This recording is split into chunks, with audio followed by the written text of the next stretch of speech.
Welcome to the podcast, How to Be Well and Strong. I'm your host, Jacqueline Genova, and I'm excited to have you join me as I speak with some of the leading figures in the fields of wellness, integrative medicine, and mental health, as we discover what it truly means to be well and strong in both body and mind. Get ready to be empowered, inspired, and motivated about being an advocate for your own health. Dr. Marissa and Dr. Andrew are naturopathic doctors and co-creators of Naturo Academy. Their mission is to empower individuals to achieve optimal health by reconnecting to the rhythms of nature. They provide a truly holistic approach, optimizing the mind, body, and spirit by combining ancestral wisdom with modern science. Dr. Marissa and Dr. Andrew are also the creators of NaturoBlocks, professional quality blue blocking glasses. Welcome to the show, both of you. I am so excited to chat. As I was just saying, this has been a long time coming. It's been about 3 years since we were initially in contact, and I know you both wrote some awesome content for Well and Strong, actually on the topic of circadian rhythms and artificial light. So now I have you both live and in person, and I'm very excited.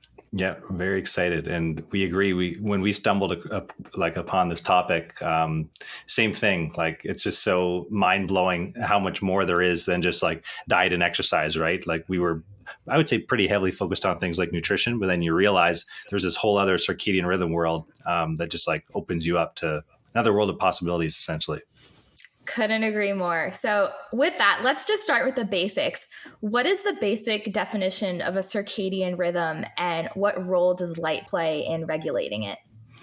Yeah, so it's basically a 24-hour biological cycle. So all living beings on the planet, as far as we know, have this. And for humans, we are diurnal, meaning we're awake when the sun is up, and then we go to sleep when the sun is down. And all of our biological functions are kind of tuned or timed around this. So I think of it as kind of like the master conductor of our orchestra, and our orchestra being all our cells and organs. So it basically tells your body what to do and when to do it. So it's very important. It's such a foundational piece, because when that's out of place, your body doesn't have like the proper timing or signals to know what to do. And light is the major, we call it a Zeitgeber or time giver, that tells our body what time it is. So that's why it's so important to be getting natural sun exposure, because that light sends such an important signal to our body. So it knows, okay, it's daytime, I need to be doing this. When it's dark, it's going to be totally opposite, right? What are some common sources of artificial light that can disrupt that very sacred and precious circadian rhythm? Yeah, so artificial light is really anything in, it can be a light bulb, it can be a screen like our phones, our computer, TV. So often we live in an environment during the day, it would be great if you can use natural sunlight when possible. Of course, office buildings, like, it's not always possible to only use the sun as your light. So during the day, we will have some lights on. Where the biggest problem comes is that when the sun goes down and we pop on all the lights, and in our house, and we watch TV often while we're on our computer and on our phone. Sometimes we're doing everything at once and just being inundated with all these sources of artificial light. Just curious too, have either of you heard of this company called Viva Rays? Because they basically have these glasses with light filtering technology. There's like 3 different frames that you're supposed to wear throughout the day to help promote like restful sleep and boost productivity. Have you heard of them? And then secondly, are there any recommended lighting strategies, right, for different times of the day to really help put us in tune with that cycle? Yeah. So I have heard of Viva Rays. I'm not super familiar with their technology, but I think basically what you said, you have like different add-ons, like clip-ons to your lenses, right? So you can vary that based on the time of day. So I think blue blocking glasses are great, but you just need to make sure they're blocking the proper spectrums. And what's most common is to have kind of like a strategy for daytime and strategy for nighttime, which are totally different. Because during the day, you actually want to have some blue light. It's a really important signal to your body to tell it, okay, it's daytime and I need to do all these daytime activities. And the sun naturally has a solid amount of blue light. So you wouldn't want to be blocking that throughout the day, or else you're going to get tired, right?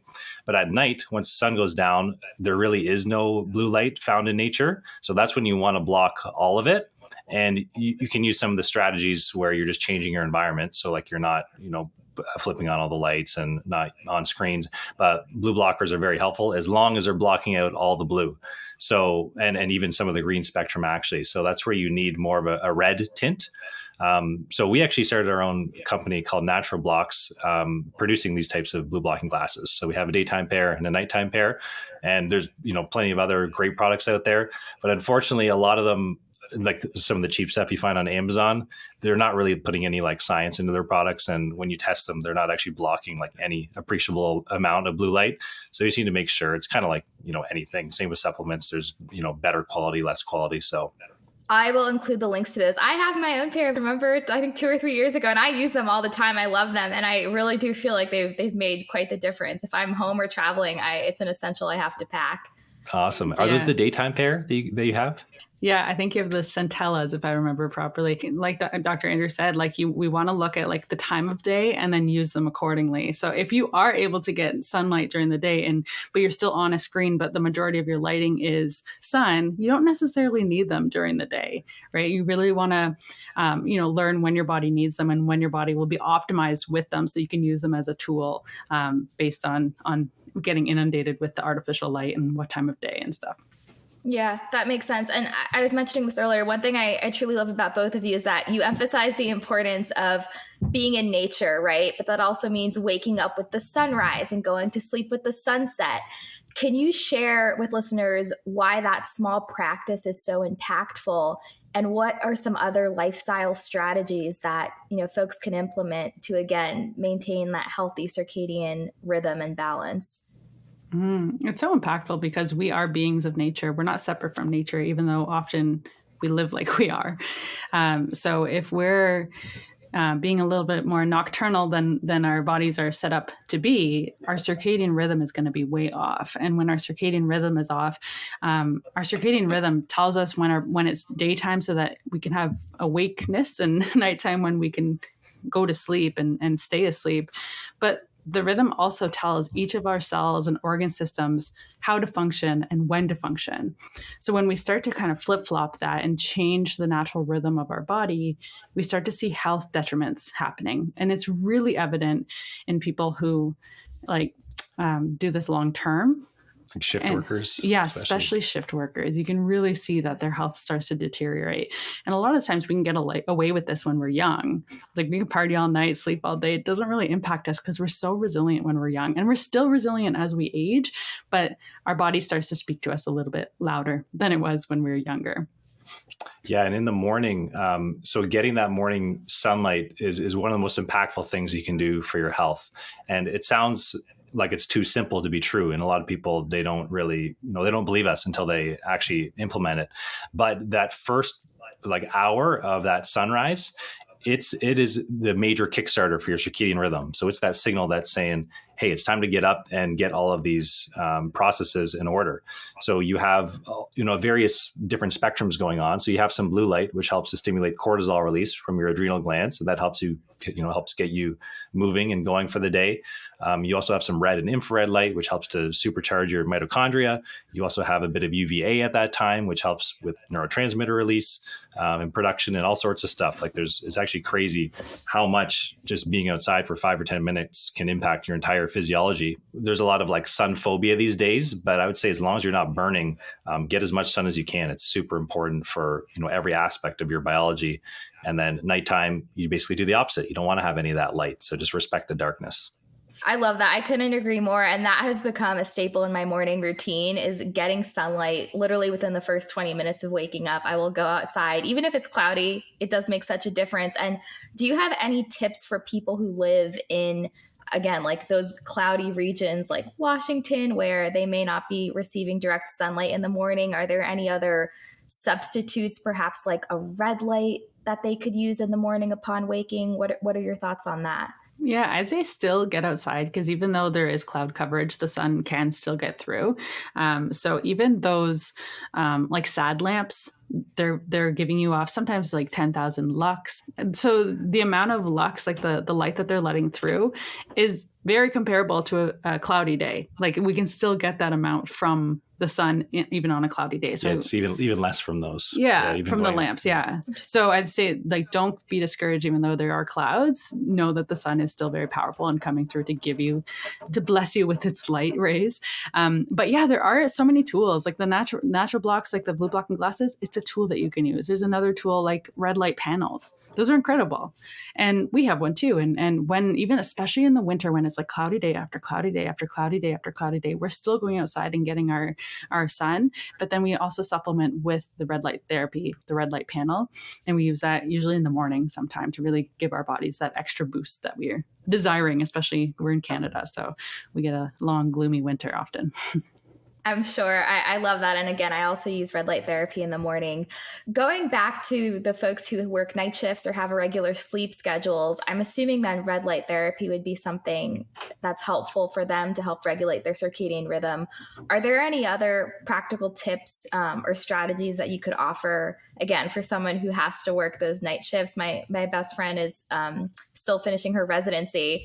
And just this past week, she was like, yep, starting to work night shifts, and she'll do 2 weeks on and 2 weeks off. And obviously it's so challenging, right, to get your body back into that balanced state. So I guess what other tips do you have for night shift workers? Yeah. So I always preface, like when I'm speaking to patients or anyone who has issues related to night shift working, you can only do so much. So I do recommend, like, if it's possible, to try to get away from that, because long term, there are going to be health consequences no matter what you do. And that's just the reality of being that disconnected from your natural cycles. But obviously, there are some tools that could mitigate the damage to some degree. So the way I look at it, there's three main things that stimulate your circadian rhythm and like kind of promote wakefulness. So one would be light, like we spoke about, and that ideally is sunlight. But if not, you can use other tools like the red light therapy or sad lamps, etc. The other one is exercise. So any type of exercise when you're trying to start your day is really helpful. And then also food. So having some sort of food intake. So whenever you're trying to, like, I guess it depends on what your schedule is, but if you want to be awake, try to do those three things within, an hour or two of waking. So get some natural light, get some movement or exercise, and eat some food. And then when you're trying to wind down and go to bed, even if that's not, when it should be at nighttime, if it's, all mixed up, then you're avoiding those three things. So you want to keep your environment nice and dark, or use blue blocking glasses. You don't want to eat. Try to give yourself a good 2 or 3 hours before that time of not eating. And then you don't want to be doing intense exercise either. So like light movements are fine, but you're not going to do like a CrossFit workout and then try to go to bed 30 minutes later. It's not going to work. So I try to use those three main, those are also called the Zeitgebers or time givers that help to synchronize your circadian rhythm. And it's amazing too with how fast the body can rebound and recover. So even on those 2 weeks where your friend is not doing night shifts, I would encourage her to shift as much as possible back to the natural rhythm of being awake during the day and asleep at night. There might be a little bit of a roundup period at the end of her 2 weeks off that she wants to get a little bit more used to being awake at night. But I'd say, start to shift as quickly as possible. And then you start to see the sunrise, or at first thing in the morning when you wake up, whenever that ends up being as you adjust, go outside consistently through the day, tell your body what time of day it is. And then at night, she'll have to like really hammer down on having a dark environment. So it really tells her body what time it is. So you're basically physically manipulating the circadian rhythm when you're working night shifts to tell your body that it's daytime in the night. And then as soon as she's done, flipping it backwards again, and then allowing that body to recover as during that 2 week period of off. I love that. Very helpful. I'll definitely be sharing that those tips with her. And Dr. Drew, you had mentioned before, and I did want to just touch on this topic, the importance of not eating 2 to 3 hours before bed. Some folks say even as much as 4. Can you elaborate on the significance of that to listeners? Yeah. So basically, when you put food into your mouth, then it's going to start all of these digestive processes. So your stomach's going to have to produce stomach acid, your pancreas is going to have to produce enzymes, your liver is going to have to produce bile. So you're kickstarting your circadian rhythm in that sense. And eating should be a daytime activity. So we're biologically designed to eat most of our fuel during the day. And based on your circadian rhythm, that's when you're going to be most efficiently digesting food. But when you do that at night, it kind of throws things out of whack because your body's saying like, hey, I need to wind down and go to bed. And you don't want to be focusing on digestion because that's a very energy intensive process. You want to be focusing on recovering and rejuvenating when you're sleeping, right? So eating too close to bed just kind of throws that whole system out of whack, and you'll notice your sleep quality is not as good. So I often say 2 to 3 hours for patients just to make it easier, but I would agree probably closer to like 4 is ideal. And I know personally when I have like a really early dinner, if I'm done eating by like 5-ish, that's when I have the best sleeps. But in Western culture, we just tend to have like late dinners. That just seems to be a thing here. And that's usually the biggest meal of the day. So even if you can't change the timing of your dinner, the size helps too. So just decreasing the amount of food. So or things that are more easy to digest, that can also be very helpful. And I also would caveat that with not going to bed hungry either, because you don't want to go to bed in a very hungry state either, because that could be a little bit stressful on the body too. So you want to eat your biggest meal or the bigger meal like dinner earlier. But if you're hungry when you're going to bed, maybe have something like a handful of I don't know, like nuts or something like that, that gives you some carbs, a little bit of protein to give yourself some fuel, because you don't want to be kind of hungry when you're going to bed either, because that can disrupt sleep too. Not to get off on a different path, but the subject of intermittent fasting, there's so many benefits to it, but then also the other side of the spectrum, we hear that certain, subsets of patients, e.g. women in particular, due to hormonal issues that could arise, should avoid intermittent fasting. What are your general thoughts on that? And also, too, how does that affect our circadian rhythms? Yeah. So like you said, I think there is a big difference between male and female physiology in terms of fasting. So for males, I'm more likely to recommend it, but it really depends on the individual. So if someone has a lot of adrenal stress going on, intermittent fasting can act as a bit of an additional stress. So in that type of situation, or maybe like blood sugar dysregulation issues, it probably wouldn't be good for that person to do intermittent fasting. I think basically everyone could stick to like, I call it more time restricted eating versus intermittent fasting, where you're eating within a 12-hour window or less. I think that's kind of like the baseline that I aim for most people. And then from there, it's going to be very individual. So, people who are more overweight, I might recommend a more aggressive eating window. Females, probably not going to go as aggressive on that, but you just need to kind of experiment and see what works for you.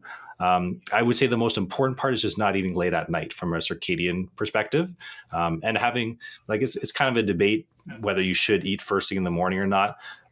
We have recently switched more to that. We used to be skipping breakfast and then having like a lunch and dinner, but we feel much better having breakfast, lunch, and then like an early dinner. So that's been working for us, but just experiment, see what works for your body. I think the most important thing is honoring your body and honoring your body's hunger cues, because you can look at the research and say, oh, this is good, right? It's like, oh, I read something and this is good, I'm going to do it. And then you're very lethargic in the mornings, or you feel like you're dragging all day until you have your first meal, you're starving, but you're like, I can't eat till 11 or whatever, right? So it's honoring your body's hunger cues is the most important. And like Drew said, it's like you want to have some sort of, you don't want to be eating all night either, but we don't want to be restricting ourselves too much either. So I'd say one of the most general rules of thumb I give is just eat with the sun. When the sun is up, eat, or at least check in with your body if it wants to eat. When the sun goes down, check in with your body still. If you're hungry, like I said, then nourish yourself. But otherwise, maybe that's the time to step away from food and give your body that break and shift into more of like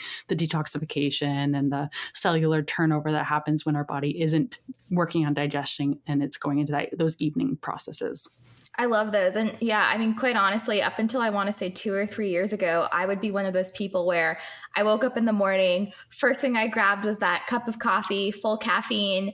And it wasn't until later that I realized you should never consume caffeine on an empty stomach, because that can actually increase blood sugar and over time promote insulin resistance. So I also have shifted, and now I also do eat breakfast in the morning and then tend to just stop my eating window around 5:30. And similar to what Drew said, I experience a much better night's sleep when I'm in a semi-fasted state. So definitely agree with all of that.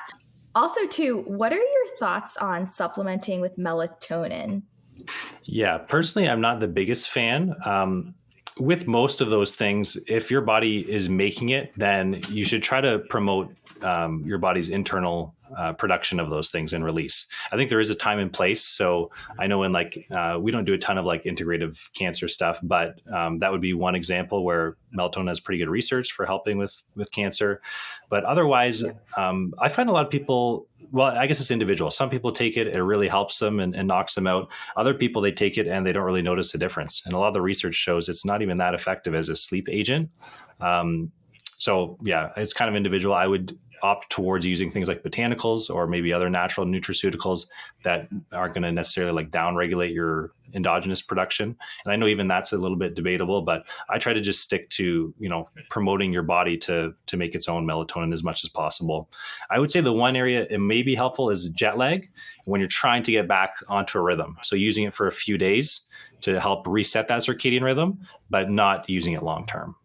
Yeah, I've also had a couple of patients report that if their sleep has been off for a little period of time, using it as a tool, almost like you're jet lagged, like almost just using it as a tool to re-regulate your circadian rhythm and then coming off of it and then sticking with those like darkness cues and really allowing your body to produce its own melatonin. You can use it as a tool to come in, fix what it needs to fix, help you to re-regulate and then come out again. It is a very potent antioxidant. That's why there's so much great research, like in cancer, very many other conditions as well. It's great because it's such a potent antioxidant. So we really do want to be producing it on our own, not only just for that good night's sleep, but also for so many other benefits in our body. And our body's really good at producing it. We just need to give it those darkness cues. Couldn't agree more. And my mom actually, in the context of cancer, has been supplementing with that 20 milligrams a night. And you'll hear cases where people supplement with up to 100 milligrams, specifically with cancer cases, but it's very powerful. I personally, too, have been using homeopathy. I kind of jumped on the homeopathy train last year. My eyes were opened, and I just find it to be one of the most fascinating areas that I've ever, delved into. And one of the remedies, Coffea cruda, has been shown to help people who suffer with insomnia. Have either of you had any experience with homeopathic remedies? We love homeopathy. Yeah. Well, I do. Huge fan. Yeah. You have to be really, you have to love it because when it works, it works. And then when you don't get the right remedy, it just doesn't work. It's not like it helps a little bit. I'm not really sure. It's like it either works or it doesn't. So you need to have the right remedy, and really delve into it. So that's what I mean. Like when you love it, like I do so much research on it. So then I keep getting better at prescribing it. And then I keep seeing amazing results with it. I love homeopathy. It's so gentle, but still so profoundly effective. And the other thing I love about it is it's not one of those things that you have to take forever. Like, it comes in, it does its job, and then it's done. You're done with it. And then you use it as a tool as needed moving forward, which I just love because I find that more empowering for people that you're not relying on this external thing for the rest of your life, potentially. It's like it's coming in, doing its job and leaving. And that's amazing. You're going to laugh. I have Robert Murphy's Materia Medica. It's like 1,000 pages just sitting on my desk, and I haven't even skimmed the surface of it. But I'll include some links in the show notes for listeners on that. And anytime friends come to me and they say, oh, I'm taking, Benadryl just so I can sleep at night or some other sleep aid, I'm like, no, Coffea cruda, start now. It will change your life. And it's always rewarding. Love that. Going back to just optimizing your sleep at night, are there any tips that both of you have to ensure a solid night's sleep? So obviously we discussed the importance of cutting out artificial light. I know it's also very important to sleep in total darkness. I sleep with a sleep mask that really basically covers half of my face. So I am in pitch black at night. Are there any other tips in terms of like temperature we should be sleeping in or other hacks to promote, again, just a good night's sleep? Yeah. So sleeping in a cool environment is very important. Everyone's going to have a little bit of a difference. Like some people like super cold and like to bundle up all the blankets, but I don't think anyone sleeps well in a warm environment, right? So it needs to be cool. Also, so like you said, with the lights is very important. One thing people don't talk about a lot is the EMFs. So if you have a lot of electronics in your bedroom, like say you have your cell phone on, it's not on airplane mode beside your head, you're constantly getting a bit of that radiation exposure. And that's one thing. So we actually have our Wi-Fi on an automatic timer. So it just turns off every night. And that's probably the easiest way to do it because that's one of the major exposures for most people in their house. So that's big. And then the other thing I would say is decreasing your cortisol and getting into a relaxed state.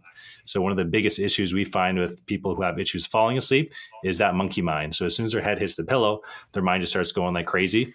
So doing something, having a bit of a routine to wind down at night.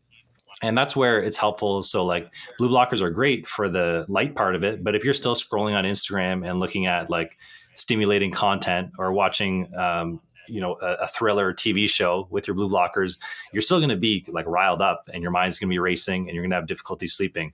So we'd recommend more calming activities at night. So maybe it's like reading a book or doing some stretching or meditating or whatever it is. But that's also a really important piece that doesn't get talked about enough. The nervous system is so highly important with sleep, right? So we can be doing all the, like Andrew said, like we could be doing all the nighttime hacks that we know, but if we're still mentally stimulated, you won't have a great sleep. And the other thing, just going back to the temperature, I see so many women, especially postmenopausal, who are just so hot at night and they're innately hot, like their body changes and you get hot flashes as you age typically. But they're sleeping at, 23 degrees or 24 degrees at night. And it's like the body doesn't like in nature, the temperature of our environment naturally cools at night. So we do want to mimic that. So if you're sleeping with, in Canada, we use Celsius. So I'm just going to speak to that because I don't know the Fahrenheit. But for us, it's if you're sleeping, I like to do 17 degrees Celsius, which for some people is like, oh my God, that's freezing. But it's amazing. Like you get cozy under your blankets and your body's able to really down regulate. And often what happens is we wake up in the morning a little bit warmer because naturally as the sun comes up, our body temperature mimics that and starts to get warmer. And that's a wakeful cue for us. So we really don't want to be giving our body those like wakeful cues with warmth in the middle of the night. For listeners, I just looked it up. 17 Celsius is 62.6 degrees Fahrenheit. And that, quite honestly, Marissa, is what I like to sleep in as well. I'm a cool sleeper at night. Amazing. I love that. And I'm also glad that, Drew, you touched on the importance of limiting EMFs at night. I live in an apartment. So, I guess I don't have much control, right, over the people that live above me or next to me, but I myself unplug my Wi-Fi every night. Do you have any other tips for people who live in buildings, again, where they can't really control outside of their own apartment walls? Yeah, we can really only control what we can control. So when I lived in an apartment prior to, I drove myself crazy because, I wanted to go knocking on doors being like, please. But but you can only control, and like the most exposure is what's closest to you anyways. So of course your own Wi-Fi router, turning that off helps you and your neighbors, but also making sure there's no actual plugs like near your bed. So you're not charging your computer next to your head. You're not charging your phone next to your head, right? You're really making sure that those plugs, first of all, nothing's plugged into them, but also they're not close to your body. So if you look behind your headboard, is there a plug? And are you using it? Because if you're using it, there's more of an electromagnetic field. But even the fact that there's a plug there can emit some. So just move we want some distance between you and the EMF. So just move your bed away from the wall if there is one, or rearrange your bedroom for better feng shui without the EMFs. And then of course, having your phone on, especially a lot of people sleep with it right on the nightstand, right beside your head. So ideally airplane mode. I do get a lot of resistance for airplane mode in the night. So if you can't put on airplane mode, then move it away from your body. We just want that distance from all these EMFs away from your body as much as possible. These days too, I don't know what it's like in the States, but these days I see so many 5G towers going up, these cell phone towers that are going up on buildings. Like they're not even on their own pillars anymore. They're physically on the buildings, on the top of your building. So I'd say check that out too, because if there's something, especially if you're on the top floor and there's an actual 5G tower on your building, I'd consider moving personally. Like there's so many, there's like some tech. I've heard of Aries tech. And what are your thoughts on that? Because I know like they say, oh, it's shielding technology and they have all of these studies listed. And it seems convincing, but can we really know for certain that it's protecting us against something so strong? Yeah, so some of them, I think there's a lot of devices out there, and some of them are better researched than others. I'm sure a lot of them are just scams. But some of them do some pretty solid research, like double-blind research showing like undoubtable effects. So, and the way a lot of them are working is not blocking the EMFs. So that's like a totally different thing, where if you can put up like shielding paint or have certain, things that like physically shield the EMFs, then there's other ones that are more strengthening, like positive electromagnetic fields, like either within your own body or your environment, to kind of counteract that. So not really impacting the quantity of the EMF, but improving the quality, which is something that we're still like figuring that whole thing out. It's more of like in the physics realm, but personally, I don't really understand as much. But I think some of them are great. So biogeometry, I would say, I think they're very legitimate. There's another one called Lila Quantum.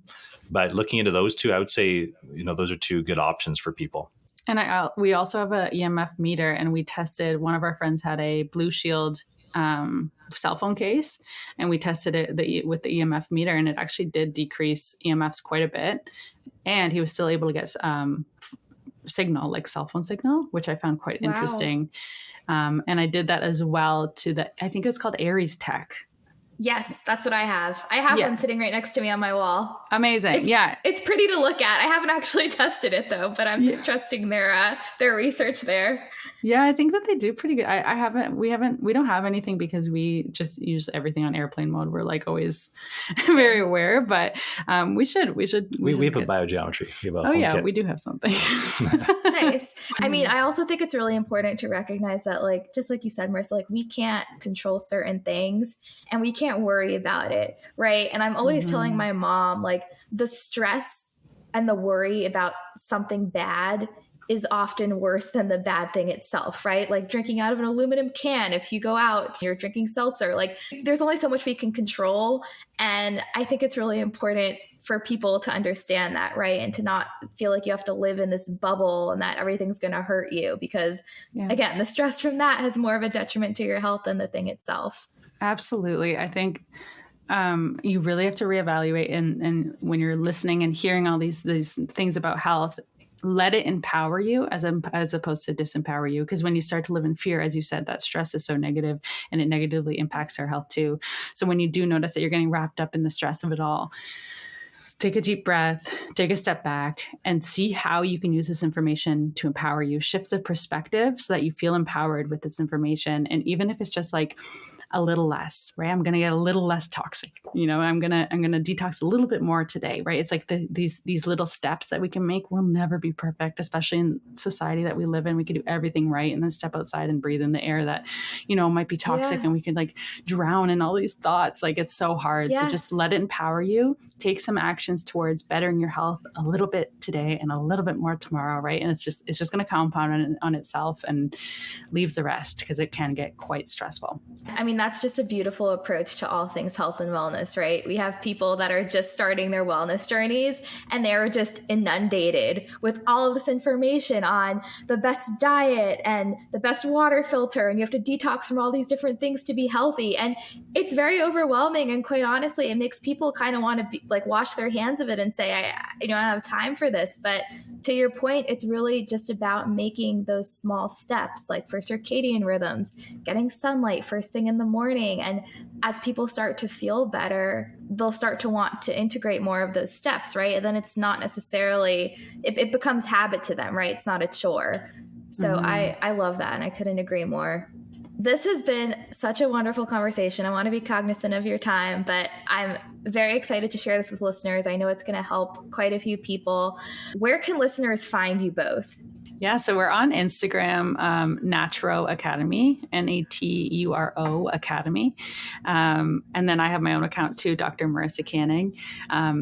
Dr. Andrew doesn't share as much on his personal. He's actually more of the brains behind Naturo Academy too. So he's mostly posting on there and sharing on there.